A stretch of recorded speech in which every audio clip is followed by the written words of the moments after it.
Hello friends, कैसे हैं आप सब। उम्मीद है कि आप सब अच्छे होंगे। तो मैं आज बिहार बीएड एंट्रांस के लिए फिजिक्स का एमसीक्यू क्वेश्चन करवाने वाली हूं। तो चलिए वीडियो को स्टार्ट करते हैं।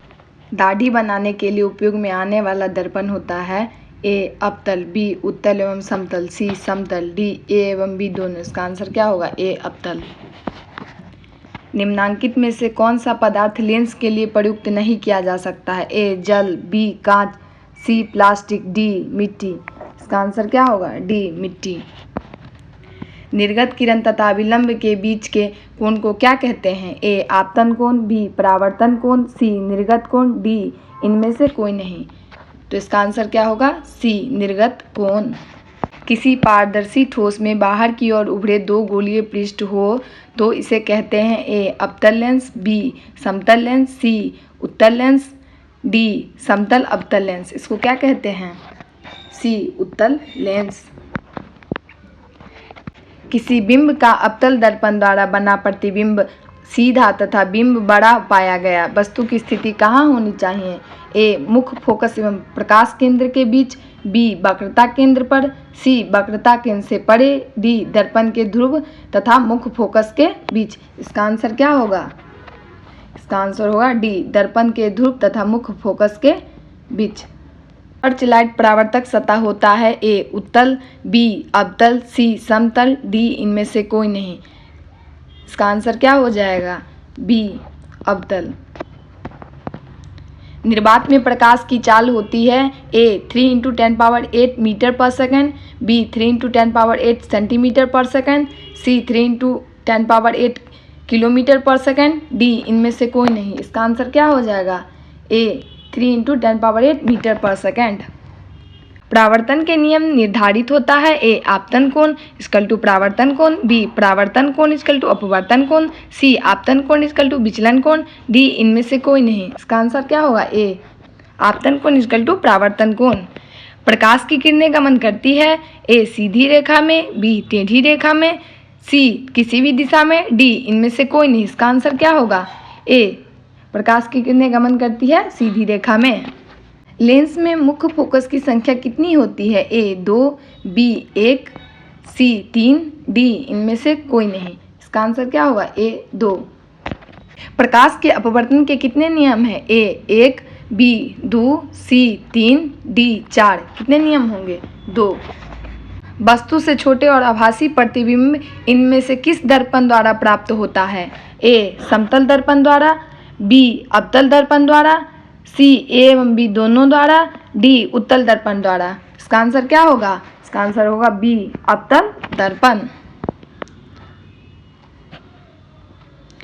उत्तल दर्पण में किस प्रकार का प्रतिबिंब बनता है? ए वास्तविक प्रतिबिंब, बी आभासी प्रतिबिंब, सी ए एवं बी, डी इनमें से कोई नहीं। इसका आंसर क्या हो जाएगा? आभासी प्रतिबिंब। समतल दर्पण द्वारा क्या बनाते हैं?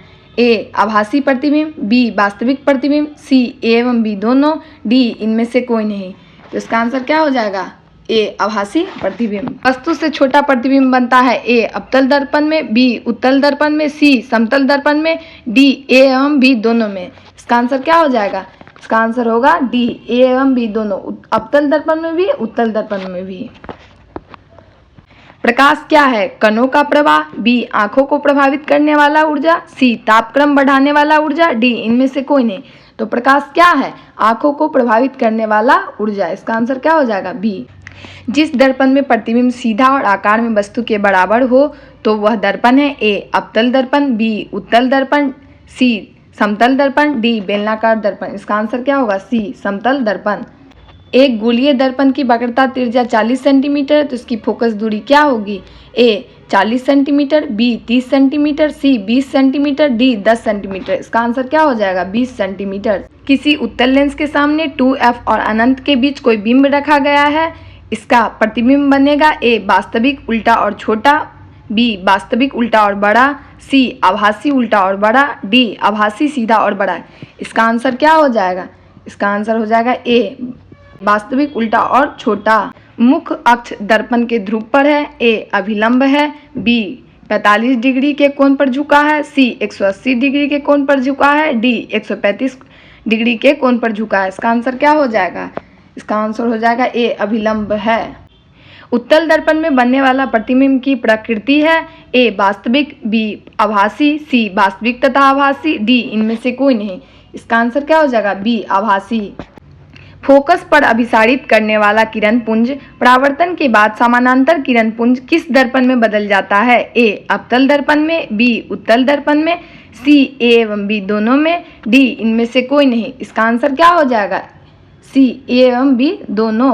वास्तविक वस्तु का आभासी प्रतिबिंब बनता है ए समतल दर्पण में, बी उत्तल दर्पण में, सी अवतल दर्पण में, डी इनमें से सभी दर्पण में। इसका आंसर क्या होगा? ए समतल दर्पण में।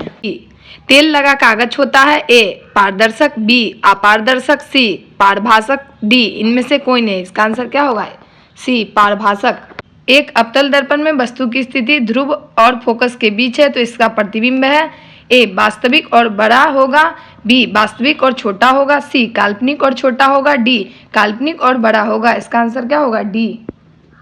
डायोप्टर उस लेंस की क्षमता होती है जिसकी फोकस दूरी है A 1 centimetre, B 2 metre, C 2 centimetre, D 1 metre. इसका आंसर क्या होगा? D 1 metre.